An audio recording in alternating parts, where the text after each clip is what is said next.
Top rank promoter Bob Arum binira si Devin Haney.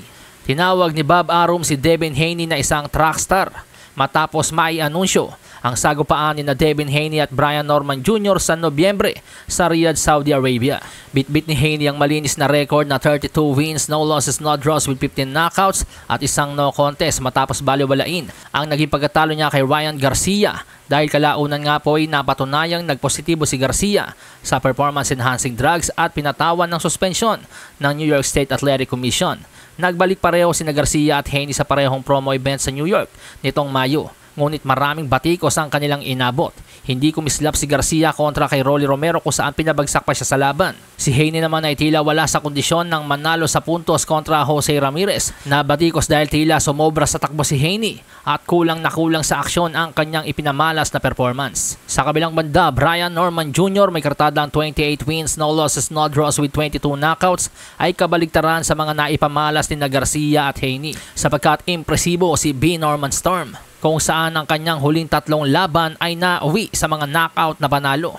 Kabilang ang 2025 Knockout of the Year candidate kontra kay Jin Sasaki sa Japan. Si Brian Norman Jr. ay hawak po ni Bob Arum sa top rank.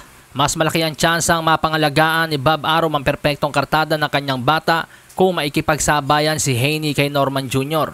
Kaya naman kahit wala pang press conference ang nasabing laban, binanatan kaagad sa social media ni Bob Arum si Devin Haney. Ani Arum sa social media, "We look forward to working with our friend, His Excellency Turki Al Sheikh, as the best welterweight in the world. Brian Norman Jr. defends his WBO title this November in Riyadh against trackstar Devin Haney." Sa mundo ng boxing, kapag tinawag kang trackstar, hindi ito papuri.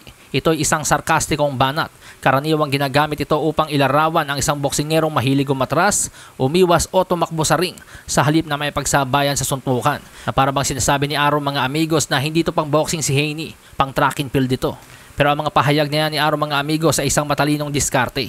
Dahil pinipikon po niya si Devin Haney nang sa ganon ay kapag sumampa na sa ring si Norman Jr. at Haney, mapilitan maipagsabayan si Devin. Malasahin ang baraha, patunayan mo sa'kin ha.